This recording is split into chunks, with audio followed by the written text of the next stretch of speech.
Bienvenidos a un recorrido por uno de los casos más escalofriantes de la historia de Asheville, Carolina del Norte. Antes de empezar, escribe en los comentarios desde dónde nos escuchas y qué hora es al momento de escuchar esta historia. Queremos saber qué lugares y qué horas del día o de la noche alcanzan estas historias documentadas. Las montañas Blue Ridge tienen secretos. Los lugareños te dirán que los valles y hondonadas ocultan tesoros de luz solar, y que cuando llega la noche al oeste de Carolina del Norte, esos secretos afilan sus dientes. Pero pocos secretos han estado tan bien guardados como lo que sucedió bajo el Monte Mitchell en 1844. Lo que sucedió allí ha sido eliminado de la historia oficial, solo se menciona en pedazos de diarios, registros eclesiásticos e historias susurradas de generación en generación por las familias de la montaña. La novela se abre con una subasta de esclavos en Charleston, Carolina del Sur. Según los registros de los archivos históricos del condado de Charleston, un esclavo varón, 25 años, alfabetizado, problemático, fue adquirido por Jonathan Caldwell, un acaudalado hacendado del condado de Buncombe, Carolina del Norte. El acta de venta, del 17 de enero de 1843, indica que el hombre fue vendido a tan bajo precio por intentos anteriores de reunir a otros esclavos e ideas peligrosas. El nombre del esclavo, según una nota en la esquina del documento, era Isaiah Brooks. Caldwell era propietario de 3,000 acres de las mejores tierras de cultivo, unas 17 millas al noreste de Asheville. Su propiedad llegaba hasta lo que ahora es el Bosque Nacional Pisgah, una extensión salvaje y arbolada que se elevaba abruptamente hacia las montañas. La casa principal se ubicaba en la actualidad en la intersección de la carretera Bull Creek y la Blue Ridge Parkway. Hoy no existe nada de ella, ni una piedra de cimiento, ni un poste de cerca, como si hubiera sido borrada intencionalmente. La plantación Caldwell cultivaba tabaco, maíz y criaba ganado. Era mediana, no de las mayores de la región. Lo que la volvía rara era su aislamiento, al borde de la naturaleza salvaje de las montañas. Según los registros fiscales de 1843, Caldwell tenía 27 esclavos, una operación grande para el oeste de Carolina del Norte, donde la esclavitud era menos frecuente que en las partes orientales más planas del estado. Cuando llegó a la plantación, Isaiah fue puesto a trabajar en el campo, de acuerdo con el libro de contabilidad de la plantación, que se descubrió en 1959 durante las renovaciones en el sótano del Tribunal del Condado de Asheville. El diario, que abarca únicamente de enero a abril de 1843, registra numerosos castigos para el nuevo esclavo. La última entrada sobre Isaías dice: reasignado a operación de montaña por orden del amo. La operación de montaña, como se le llamaba, era una operación separada, situada unas 7 millas tierra adentro, más allá de la plantación principal. Según historias locales recogidas por el Dr. Quartore, Harold Winters de la Universidad de Carolina del Norte en 1962, el cual era un pequeño campamento maderero, y lo que se decía que era un pabellón de caza de Caldwell. La verdadera naturaleza de este remoto puesto de avanzada sigue siendo objeto de debate. El pabellón de caza se encontraba cerca de lo que hoy se conoce como Craggy Gardens, una zona remota incluso para los estándares actuales. En 1843 habría estado prácticamente aislado, accesible solo por un camino angosto que serpenteaba a través de algunas de las partes más peligrosas de los Apalaches. Según el estudio del Dr. Invierno, solo 6 esclavos estaban destacados en este puesto aislado, todos varones, todos escogidos por el propio Caldwell. Aquí en la operación de montaña, Isaiah Brooks pasaría los siguientes 15 meses, y aquí sucedió algo que las autoridades locales, la iglesia y algunas familias poderosas han tratado de borrar de la memoria colectiva durante generaciones. Lo que ocurrió en el pabellón de caza entre enero de 1843 y abril de 1844 se conoce solo de forma incompleta.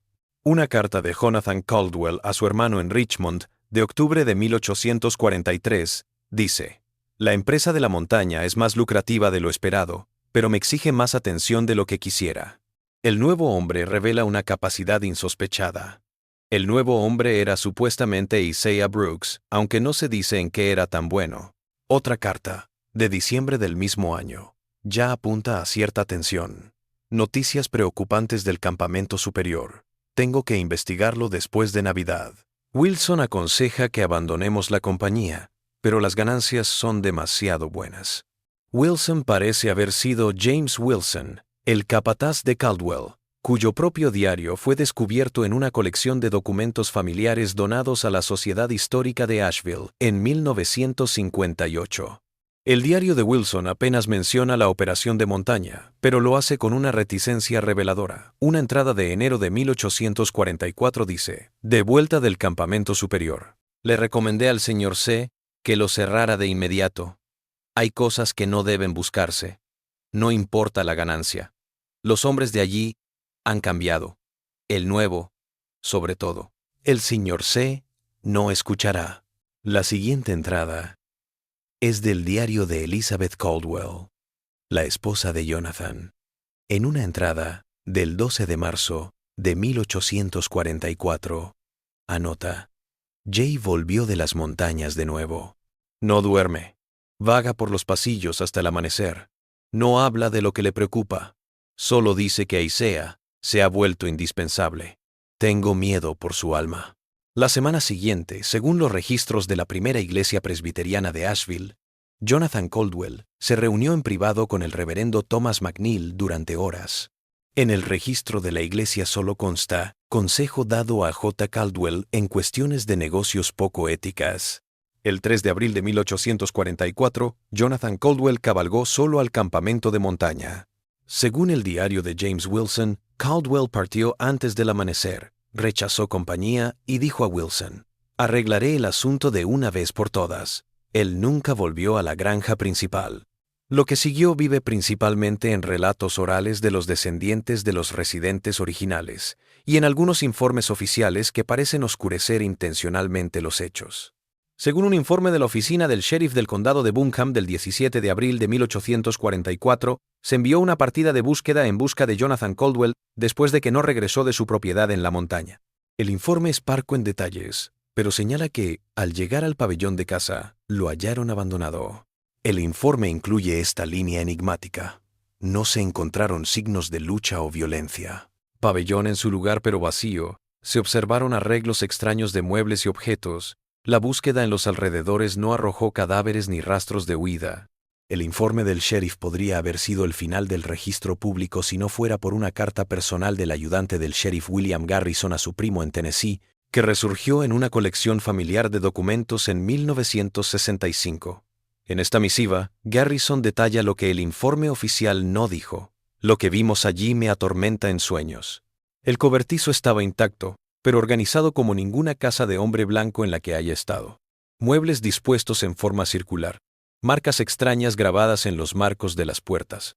En el dormitorio del amo había lo que parecía un trono hecho con la cabecera de su cama y plumas, dientes de animales y tiras de tela. Las habitaciones de los esclavos estaban desprovistas de pertenencias. Lo más perturbador fue el libro de contabilidad que descubrimos en lo que había sido el escritorio de Caldwell. En ella había anotaciones con una letra elegante, de alguien instruido. La última entrada decía: el reino del lugar alto se establece hoy. El amo ha sido educado en la servidumbre. Subamos más alto, donde nadie nos vea. Sin firmar. Pero la escritura coincide con la de un esclavo llamado Isaiah. La carta de Garrison continúa narrando cómo el equipo de búsqueda extendió su búsqueda a las montañas más altas, pero no pudo encontrar ni rastro de los 6 esclavos ni de Caldwell. Apunta: las montañas más allá del pabellón son peligrosísimas, con precipicios y bosques espesos. Si subieron más alto, como decía el periódico, habrían llegado a lugares casi impenetrables para cualquiera, excepto para los madereros más hábiles. A unas millas arriba hay cavernas y rocas donde, me dicen, podrían esconderse grupos enteros sin ser descubiertos. La búsqueda oficial de Jonathan Caldwell y los esclavos perdidos duró 3 semanas antes de ser abandonada, según el informe final del sheriff del 12 de mayo de 1844. Jay Caldwell y su propiedad sufrieron un accidente mortal o huyeron a partes desconocidas. Pero Elizabeth Caldwell no se dejó convencer. Los registros de la iglesia muestran que volvió a ver al reverendo McNeil y le repitió que su marido le había revelado algo perturbador antes de desaparecer. De acuerdo con una carta personal de McNeil al obispo James Ives de la diócesis episcopal de Carolina del Norte, el reverendo se negó a revelar lo que había hablado con Jonathan Caldwell, invocando el secreto pastoral.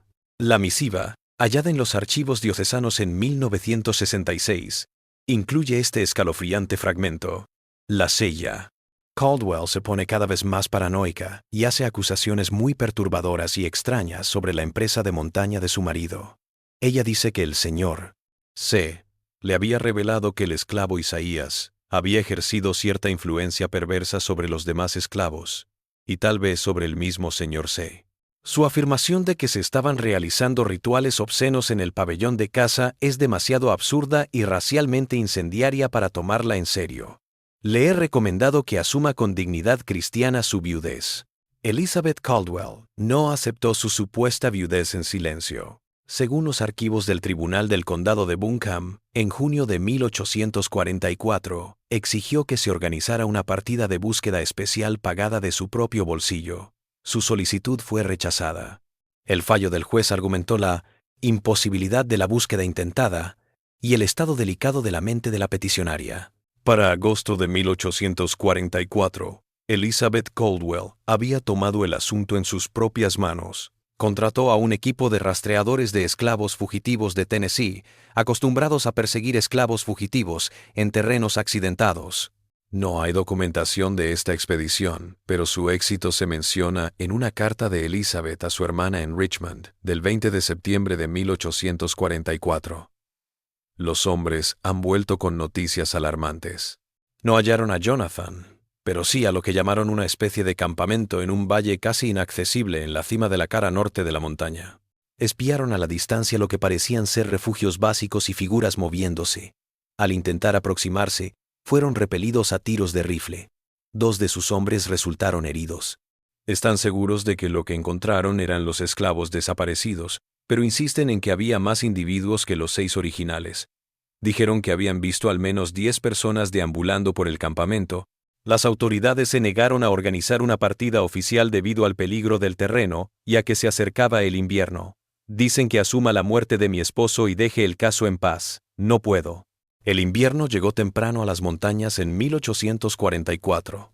A mediados de octubre las montañas más altas ya estaban nevadas y era imposible cualquier expedición posterior. Isabel Caldwell, según los registros de la iglesia, se fue apartando de la vida social. Las notas en el diario del reverendo McNeil muestran que se rehusaba a dejar la casa y hablaba cada vez más acerca de voces que el viento traía desde las montañas y de los gritos de Jonathan en la noche. El invierno de 1844 hasta 45 fue excepcionalmente severo. Cuando llegó la primavera a las montañas de Carolina del Norte, Elizabeth Caldwell estaba muerta. La causa de la muerte en el registro de entierros de la iglesia fue fiebre cerebral. Fue sepultada en el cementerio de Riverside en Asheville, pero su tumba fue destruida hace tiempo.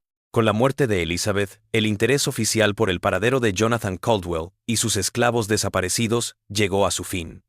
La plantación se vendió en pago de deudas. Los esclavos fueron vendidos y la montaña fue dejada a la naturaleza. Pero la historia no terminó ahí. En el verano y el otoño de 1845, los colonos en las áreas más aisladas de los condados de Buncombe y Yancey comenzaron a informar de extraños sucesos. Según un artículo del periódico The Highland Messenger de agosto de 1845, varias familias denunciaron la pérdida de objetos en los tendederos y cobertizos de almacenaje, sobre todo herramientas, prendas de vestir y comida en conserva. Más alarmantes fueron los informes de personas que afirmaron haber visto grupos de hombres negros desplazándose por los bosques al amanecer y al anochecer, en lugares donde no se conocían comunidades negras libres. Para noviembre de 1845, estos avistamientos se habían vuelto tan alarmantes que la milicia local se reunió para investigar. Su informe, archivado en la oficina del secretario del condado y descubierto en una búsqueda de archivos en 1963, describe una búsqueda infructuosa en las altas montañas, pero dice: se han descubierto restos de campamentos temporales en varios lugares, siempre por encima de los 5,000 pies. Las evidencias indican que los habitantes se desplazan regularmente entre lugares. Se halló una pequeña herrería e instrumental de herrero en un lugar, revelando la capacidad de reparar y quizás fabricar herramientas y armas. El informe finaliza recomendando patrullajes regulares en las zonas afectadas. Sin embargo, una nota adjunta por el comisionado del condado rechaza esta recomendación, citando recursos insuficientes del condado para operaciones de montaña extendidas y la naturaleza mínima de los robos reportados. Se recomendó a los terratenientes locales que estuvieran atentos e informaran de cualquier enfrentamiento directo.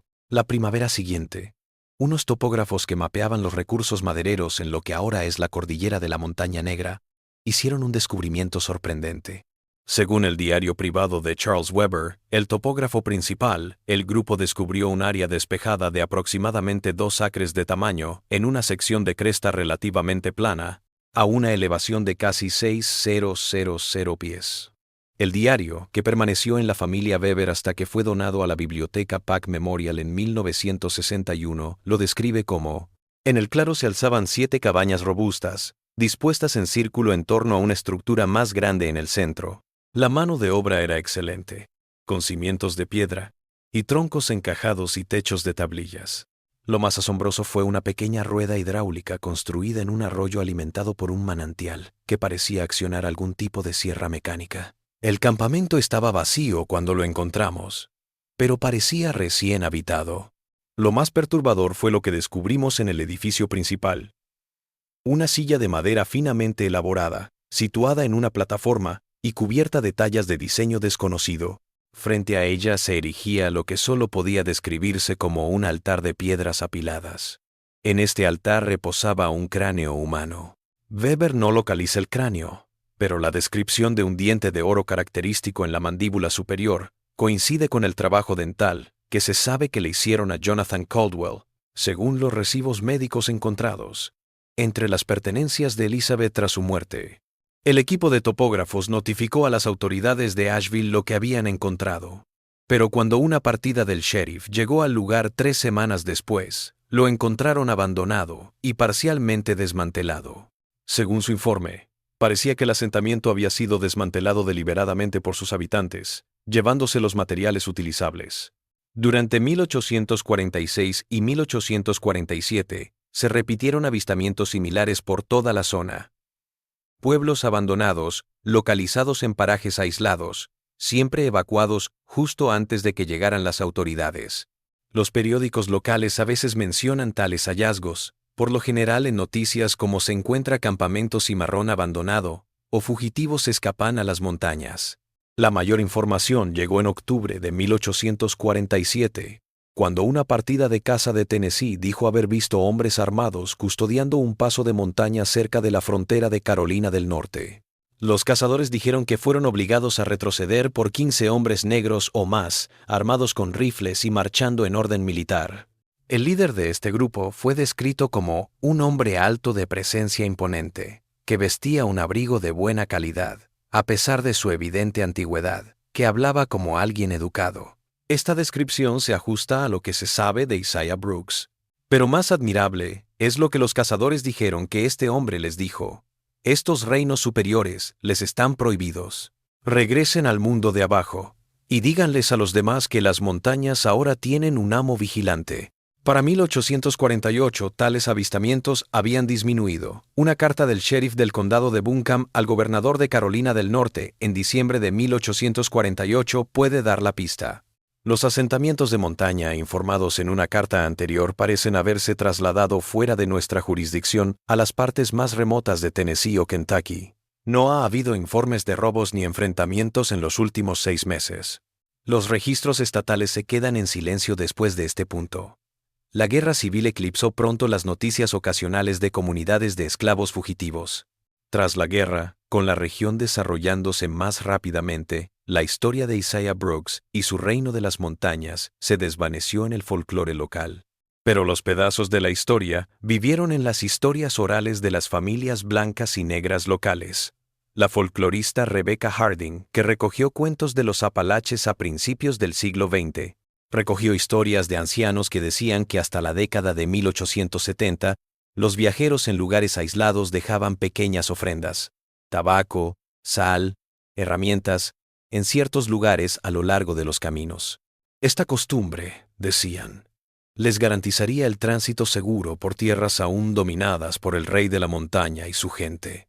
Pruebas más convincentes surgieron en 1934, cuando un equipo del Cuerpo de Conservación Civil que trabajaba en lo que se convertiría en la Blue Ridge Parkway tropezó con los restos de un pueblo enclavado en medio de un matorral de rododendros cerca de lo que hoy es el centro de visitantes de Craggy Gardens. Según el capataz de la obra, hallaron cimientos de piedra de varias edificaciones, un pequeño cementerio con 14 tumbas señalizadas solo con iniciales grabadas en piedras y un cofre de madera lleno de herramientas y utensilios hechos a mano.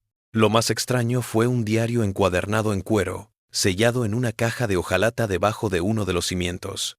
El diario, que pasó a los archivos de la Universidad de Carolina del Norte, tenía entradas desde 1844 hasta 1852. La escritura coincidía con la que se identificó en el libro de contabilidad que se descubrió anteriormente. El diario estaba en un código que nunca se ha descifrado por completo, pero los estudiosos que lo han examinado creen que podría ser una forma alterada de taquigrafía Pitman mezclada con símbolos africanos occidentales. Lo poco que se ha traducido indica que a finales de la década de 1840, la comunidad de Isaiah ya albergaba no solo a los esclavos originales que habían huido de la plantación Caldwell, sino también a otros fugitivos, y posiblemente incluso a blancos y nativos americanos desfavorecidos y desterrados de sus tierras. La última entrada descifrada, de junio de 1852, reza: Ahora somos 42 almas. El inframundo nos considera leyendas o fantasmas. No somos ni lo uno ni lo otro. Nos hemos transformado en lo que más temen, seres libres que escapan a su control. Los huesos del amo guardan nuestro consejo. Su espíritu nos sirve ahora como debe ser. Lo que pasó con Isaiah Brooks y su comunidad de montaña nunca se supo. No existen más informes oficiales sobre su existencia. Para cuando la tala y el desarrollo alcanzaron las partes más altas de la Montaña Negra a finales del siglo XIX, no quedaba nada de los pueblos más que cimientos de piedra y algún artefacto ocasional, herramienta de mano, talla inusual, pieza de metalistería de diseño inusual. Pero las montañas tienen sus propios secretos. Los excursionistas y campistas del Parque Estatal Mount Mitchell a veces informan de cosas extrañas. La sensación de ser observados, destellos de movimiento donde no hay senderos, el sonido de martilleos metálicos en la distancia. Los guardaparques lo atribuyen a ruidos del bosque o a mentes sobreexcitadas por las historias de fantasmas de la zona. Más difíciles de descartar son los hallazgos esporádicos que aún se localizan en las áreas más alejadas del parque. Mojones de piedra colocados en patrones peculiares, pequeños montones de objetos monedas, botones, trozos de hierro apilados en oquedades de árboles centenarios, toscos grabados rupestres en ciertos miradores y cruces de caminos. En 1968, el doctor Harold Winters, quien había destapado la mayoría de los documentos históricos concernientes a la plantación Caldwell, desapareció mientras realizaba trabajo de campo al norte de Craggy Gardens.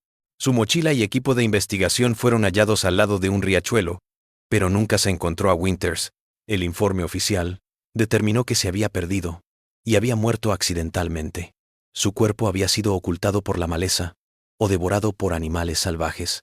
Las notas de campo de Winters, encontradas entre sus efectos personales, revelan que había estado persiguiendo lo que creía que eran pruebas de asentamientos aún más antiguos que los conocidos. Su última entrada en el diario dice: El código de símbolos me eleva más de lo que esperaba. Mañana intentaré alcanzar la cima alta donde los mapas de caza antiguos señalan el reino venidero. Los guías locales se negaron a acompañarme. Superstición sobre el lugar. La ciencia no puede ser disuadida por el folclore de la montaña. Y así, la leyenda de Isaiah Brooks, el esclavo que asesinó a su amo y forjó un reino en las montañas, se pierde en la niebla que tan a menudo envuelve las montañas del oeste de Carolina del Norte. La historia oficial no les reserva un lugar. Los estudios científicos no hallan evidencia suficiente para establecer conclusiones definitivas. El bosque ha reclamado la mayoría de las evidencias físicas. Pero en algunas noches, cuando el viento sopla desde el monte Mitchell a través del condado de Buncombe, juran oír cosas que no son de este mundo. El tañido de metal sobre metal, voces cantando palabras olvidadas, y a veces, por encima de todo, una sola voz que habla con autoridad y propósito. Las familias más antiguas del lugar aún avisan a sus hijos que no se adentren en ciertas hondonadas. Algunos incluso dejan pequeñas ofrendas en puntos designados a lo largo de los caminos para caminar, no por un recuerdo consciente de Isaiah Brooks, sino por una costumbre transmitida de padres a hijos. Siempre respeta cuando pises las altas cumbres. Las montañas tienen un Señor, y su reino aún perdura donde la niebla nunca muere. La Blue Ridge Parkway ahora atraviesa lo que una vez fue la tierra de Caldwell. Los turistas se detienen en miradores y centros de visitantes, sin saber que pisan la tierra donde la hazaña de un hombre forjó una leyenda. Las montañas guardan sus secretos, pero para quienes saben escuchar, la historia de Isaiah Brooks aún resuena entre los picos de los Apalaches. Un eco silencioso de que incluso en los momentos más oscuros de la historia de Estados Unidos, la resistencia encontró su camino hacia las alturas, donde se podía vislumbrar la libertad, sin nunca del todo alcanzarla. Los turistas que visitan la zona suelen tomar estas historias como folclore local de los Apalaches. Los académicos mencionan la falta de evidencia definitiva. Los guardaparques achacan los avistamientos a fenómenos naturales. Pero algo en este relato se niega a desvanecerse por completo en el mito, como ocurre con tantas otras leyendas locales. En 1972, una prospección arqueológica de la Universidad de Tennessee localizó varios sitios en la cordillera de la Montaña Negra, donde se habían informado cimientos de piedra. Sus descubrimientos, informados en el Journal of Appalachian Studies en 1974, verificaron la presencia de al menos 3 sitios habitables del siglo XIX, por encima de los 5.000 pies de altura. El estilo constructivo era inusual para la arquitectura fronteriza de los Apalaches de la época, con pisos de piedra en algunas edificaciones y restos de complejos sistemas de gestión de agua. Lo más sorprendente de sus descubrimientos fue una serie de objetos de hierro que desenterró en un lugar, herramientas transformadas de sus usos originales en formas desconocidas. Según el informe metalúrgico adjunto, muchas de estas herramientas revelaron técnicas sofisticadas de herrería, más allá de lo que normalmente se encontraba en los pueblos rurales del siglo XIX. El informe conjeturó que alguien en el campamento había sido entrenado en metalistería, quizás en una antigua esclavitud en una plantación con talleres artesanales. El objeto más enigmático que se encontró fue un medallón de hierro de unas 3 pulgadas de diámetro, con un diseño complejo que mezclaba símbolos parecidos a los símbolos adinkra de África Occidental, con motivos típicos de las artes decorativas estadounidenses del siglo XIX. Según el informe, el medallón parecía haber sido fundido en lugar de martillado, lo que implicaría el conocimiento de técnicas metalúrgicas más avanzadas de lo que normalmente se encontraría en una comunidad aislada de las montañas. El informe arqueológico podría haber generado mayor interés si no hubiera sido por su dispersión y la controversia posterior que esencialmente enterró sus descubrimientos. 2 meses después de la publicación, la arqueóloga principal, la DRA, Margaret Carver, se retractó públicamente de varias de sus principales conclusiones, reconociendo errores metodológicos en las técnicas de datación y en el análisis comparativo. Sus compañeros se sorprendieron por esta retractación, especialmente por la metodología tan detallada que el documento original proporcionaba.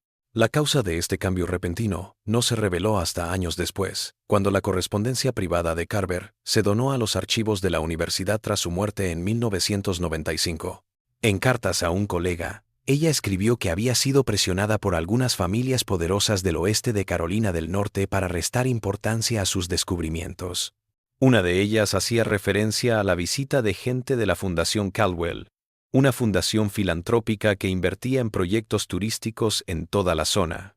Según las cartas de Carver, los directivos de la fundación se mostraron preocupados de que la divulgación de pruebas de una comunidad cimarrona permanente en las montañas complicaría innecesariamente la historia local y podría perjudicar al turismo. La sugerencia de que las principales familias locales pudieran descender de personas que habían oscurecido o incluso atacado a la comunidad de Isaiah no era, en palabras de un portavoz citado por Carver, propicio para la identidad cultural pacífica que estamos tratando de promover. La Fundación Caldwell no está listada en los registros públicos de organizaciones sin fines de lucro, y los esfuerzos de los investigadores posteriores para encontrar registros de sus operaciones no han tenido éxito. Pero el nombre Caldwell permanece asociado con numerosos negocios, calles y lugares de interés en todo el oeste de Carolina del Norte, aunque no se han reconocido públicamente descendientes directos de Jonathan Caldwell. La censura de Carver podría haber puesto fin a la búsqueda académica sobre Isaiah Brooks y su reino de montaña, si no fuera por una serie de extraños hallazgos que comenzaron en el verano de 1988. Una gran sequía aquel año desató incendios forestales sin parangón en todas las montañas Blue Ridge. Mientras los bomberos y los equipos de conservación luchaban contra las llamas y luego evaluaban los daños, pudieron ingresar a partes internas que normalmente están ocultas en la vegetación. En el remoto valle a unas 9 millas al noreste del centro de visitantes de Craggy Gardens, un equipo de control de incendios tropezó con lo que parecían ser los restos de un gran complejo de cimientos de piedra parcialmente expuestos, donde el fuego había despejado décadas de escombros forestales acumulados. Según su informe al Servicio Forestal de pero nunca publicado, el sitio abarcaba alrededor de 5 acres y contenía restos de al menos 22 estructuras separadas dispuestas en círculos concéntricos. En el centro de los círculos se erigía una sola piedra grande, no una roca en bruto, sino un monolito cortado de unos 8 pies de alto, con una cara plana cubierta de marcas grabadas. Las imágenes del informe muestran lo que parecían ser letras o símbolos alineados en filas, aunque la erosión había borrado muchos de ellos. Los que quedaron a la vista no se ajustan a ningún alfabeto conocido, aunque algunos estudiosos de las imágenes señalan parecidos con un código cifrado que supuestamente empleaban ciertos grupos abolicionistas para comunicarse sobre el ferrocarril subterráneo. Lo más importante fue lo que el equipo descubrió debajo de la piedra central. Cuando los arqueólogos del Servicio Forestal lo excavaron, encontraron una pequeña cámara cubierta de piedras planas. En esta cámara había una caja metálica muy oxidada pero intacta. En su interior había un diario encuadernado en cuero, un reloj de bolsillo de oro y una serie de objetos personales, entre ellos un juego de botones de latón de una academia militar de Virginia, un anillo de sello con el escudo familiar de Caldwell, y un documento plegado que parecía una escritura de plantación. El diario, según el informe, estaba escrito en el mismo código que se descubrió en 1934, pero a diferencia del anterior, este contenía algunas páginas en inglés simple. Estas hojas, fotografiadas y añadidas en el apéndice del informe, parecen una declaración oficial que comienza diciendo: a todos los que puedan encontrar este registro en años futuros, sepan que en este día, 24 de abril del año 1844, se hizo un nuevo pacto en estos lugares altos. Lo que abajo fue violado, arriba fue reivindicado. La afirmación sigue explicando cómo Jonathan Caldwell tuvo que jurar ante una nueva sociedad antes de ser consagrado al servicio eterno como guardián de nuestras fronteras. No se sabe lo que quiere decir, pero se ajusta horriblemente al cráneo que se descubrió en el altar descrito en el diario de Charles Weber de 1846. La parte más reveladora la reserva para el final.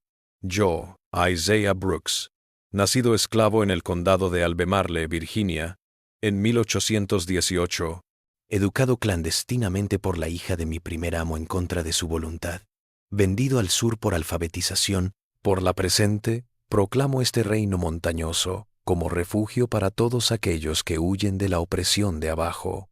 Nuestras leyes son pocas. Nadie será dueño de nadie. Todos aportarán según sus posibilidades. La sabiduría será nuestra única jerarquía. Los secretos de este lugar jamás serán revelados a quienes lo destruirían. El que lo quebrantare irá con el amo a su servicio eterno. El acta está firmada a Isaiah Brooks en letra formal seguida de las marcas firmas de otros 5 hombres, presumiblemente los esclavos originales del campamento de montaña de Caldwell. El Servicio Forestal informa que todos los objetos encontrados en el lugar fueron catalogados y trasladados a la Oficina Regional de Atlanta para su análisis y posterior eliminación, dice el informe. Pero cuando los investigadores fueron a buscar estos objetos en los archivos federales, no pudieron encontrarlos. Según los memorandos internos adquiridos a través de las solicitudes de la Ley de Libertad de Información en 2003, los artículos fueron trasladados a una instalación especializada en 1989. No se han encontrado registros sobre la ubicación o afiliación institucional de esta estructura. El lugar fue catalogado para rehabilitación ambiental tras la arqueología. Cuando investigadores independientes lo buscaron nuevamente a mediados de la década de 1990, el área había sido ampliamente reforestada y ajardinada, eliminando muchas de las características registradas en el informe original. Los mapas del Servicio Forestal ahora señalan la zona como área de restauración ecológica sin acceso al público. A pesar de la negativa oficial de reconocer o preservar la evidencia de la comunidad de Isaiah, los cuentos persistieron entre los lugareños y los turistas.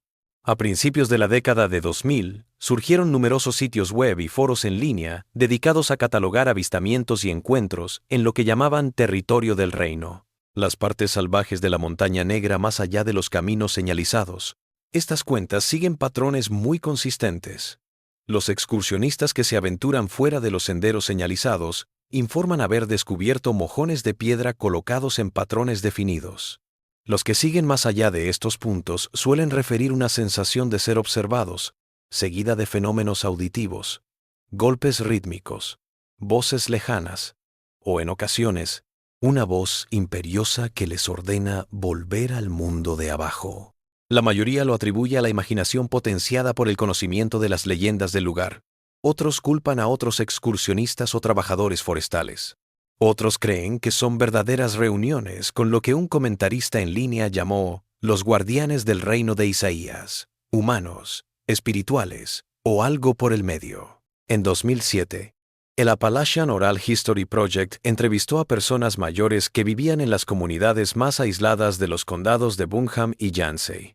Un entrevistado, Elijah Carter, de 93 años en aquel entonces, que se identificó como descendiente de colonos negros libres que llegaron a la zona tras la Guerra Civil, dio un relato que le habían contado en su familia. Mi bisabuelo relató que cuando llegaron por primera vez a estas montañas en 1870 a colonizar, fueron abordados por unos hombres que parecían surgir de la nada en el bosque. Estos hombres no los amenazaron, pero les hicieron saber que algunas tierras ya estaban reclamadas.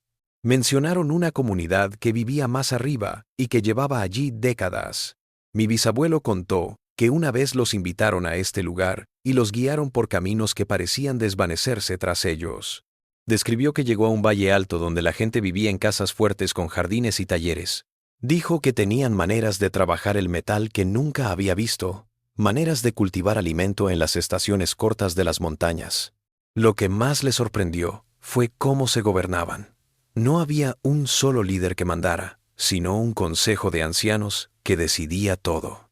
En el centro de su sala de reuniones se erigía lo que llamó un trono, pero nadie se sentaba en él. En su lugar, portaba un cráneo enjollado y emplumado. Le decían el amo, y les recordaba el mundo que dejaron atrás y por qué nunca deberían regresar. Mi bisabuelo y su familia fueron recibidos a instalarse en las cercanías, pero con la advertencia de no revelar jamás a los extraños la ubicación del campamento superior. Y lo hicieron. Y cuando llegaron las madereras, ofreciendo dinero por información sobre los valles interiores, nuestra gente se negó a hablar.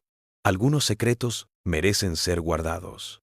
El testimonio de Carter es una de las pocas narraciones orales que dan información sobre la estructura interna de la comunidad de Isaías por alguien que dijo haberla visitado. Esta forma de gobierno consensuada se opone al reino jerárquico que se menciona en narraciones anteriores, lo que indica que la sociedad se transformó con el tiempo, o que los forasteros malinterpretaron lo que vieron a través de sus propias lentes culturales.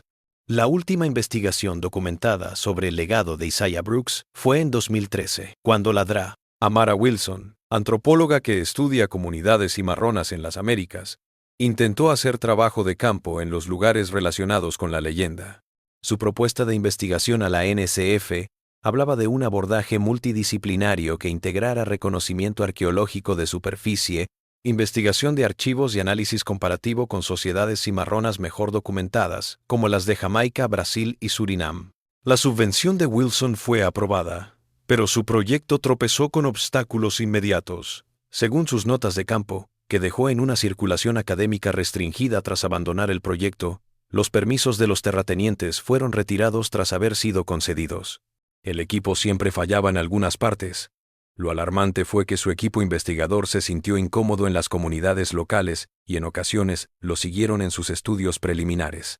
La última entrada en las notas de campo desclasificadas de Wilson relata un incidente perturbador que la impulsó a abandonar el proyecto. Último intento de llegar al sitio COI. Fallo del equipo de nuevo.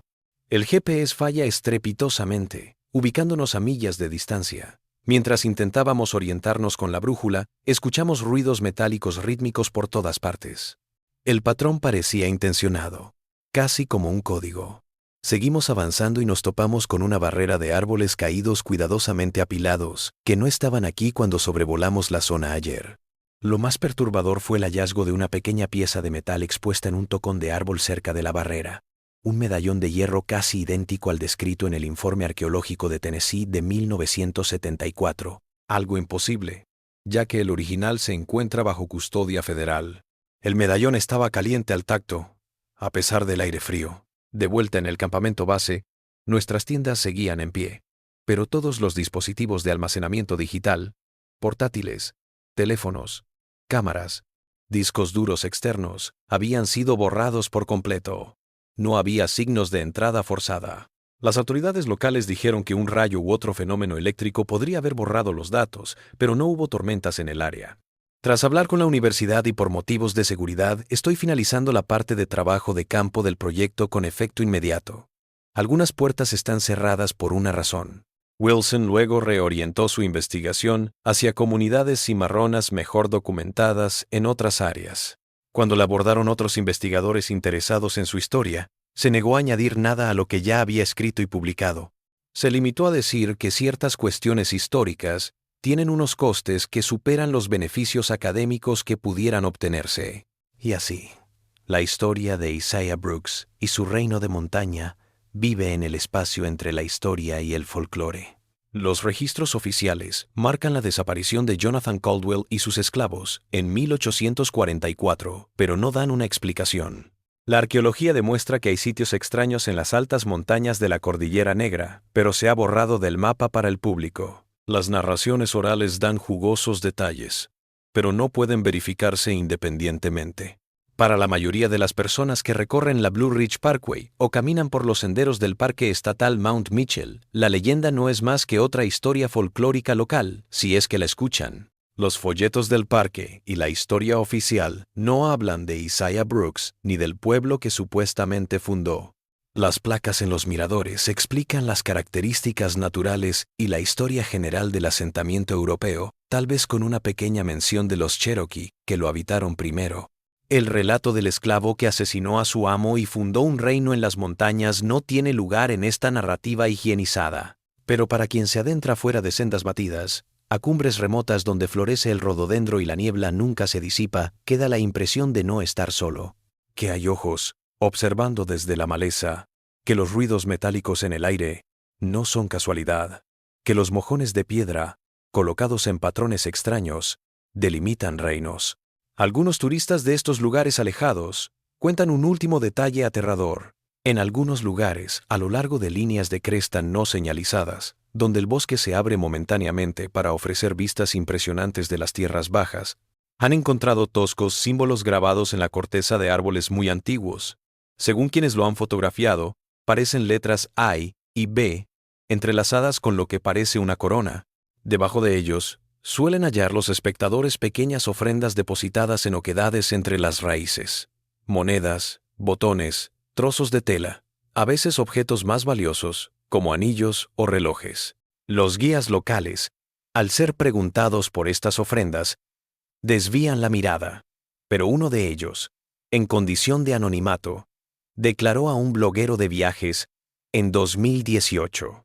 Matt era, la gente de por aquí sabe que ciertos lugares son propiedad del rey de la montaña. Ha sido así desde antes de mi abuelo. Hacemos ofrendas de respeto al pasar por su territorio, y no por superstición, ojo, sino por decencia.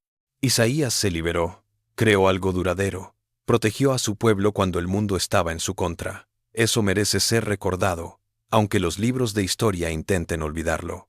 El guía añadió: otros afirman que sus herederos aún residen allí, custodiando las fronteras del reino. Otros afirman que Isaías nunca murió, que de alguna manera logró prolongar su vida por métodos que es mejor no mencionar. Yo no lo sé, pero ¿sabes qué? En todos mis años guiando en estas montañas, he visto cosas que no puedo explicar. He oído voces que no puedo identificar. He sentido algo observando más allá del alcance de la vista. Una cosa es segura, terminó diciendo el guía. Cuando la niebla baja de aquellas cumbres altísimas y el viento trae voces que hielan la sangre, vale más dejar una ofrenda, darse vuelta y volver al mundo de abajo. Hay reinos que no abren sus puertas a extraños. Hay reyes que aún protegen sus conquistas de hace siglos. Y así, la historia se mantiene viva, susurrándose alrededor de las fogatas, compartiéndose en voz baja en los museos y sociedades históricas del oeste de Carolina del Norte, debatiéndose en los rincones más profundos de los foros en línea, dedicados a enigmas históricos sin resolver. Isaiah Brooks, esclavo, rebelde, rey de un reino secreto, aún proyecta una sombra sobre los picos envueltos en niebla de las montañas negras. Tal vez el mejor epitafio para este personaje escurridizo sea un verso anónimo garabateado en una pared de cueva cerca de la frontera de Tennessee, descubierto por excursionistas en 1997 y datado simplemente en 1865. El amo esclavo de huesos y polvo. Su reino se alza donde la libertad coronó montañas bajo el cielo abierto. Las cadenas que una vez sujetaron estas manos mías ahora lo atan a su destino. Guardar por toda la eternidad la puerta secreta de su reino. Ya sea que Isaiah Brooks haya sido un hombre real que estableció una próspera comunidad cimarrona en uno de los lugares más inhóspitos del este de Estados Unidos, o que se haya transformado en un héroe folclórico local que encarna las esperanzas y los temores proyectados de muchas generaciones, su historia nos recuerda que el archivo histórico siempre está incompleto, siempre parcial, siempre sujeto a los sesgos y limitaciones de quienes lo escriben y lo conservan. Para quienes tienen ojos para ver y oídos para oír, la verdadera historia de Estados Unidos no se encuentra en libros de texto ni en archivos oficiales, sino en los susurros que emanan de la tierra misma. Relatos de resistencia y resiliencia que se niegan a ser silenciados, que resuenan a través de los siglos como golpes metálicos que los excursionistas escuchan a veces en hondonadas remotas de la cordillera Montaña Negra, donde el reino de Isaiah Brooks aún podría existir, oculto a la vista, gobernado por un esclavo que se negó a permanecer esclavizado. La Blue Ridge Parkway sigue serpenteando. Los turistas fotografían en los miradores. Los excursionistas caminan por senderos señalizados. Abajo, el mundo bullicioso sigue su curso. Pero en los picos más altos y distantes de aquellas montañas milenarias, donde la niebla se enreda en el rododendro y las sombras danzan con propósito entre los árboles gigantes, la frontera entre historia y mito se desvanece como el rocío al amanecer. Y quizás, en algún lugar, Isaiah observa, desde su montaña, ahora Señor, de su propio destino, guardián de secretos, que el mundo de abajo ha intentado, sin éxito, borrar.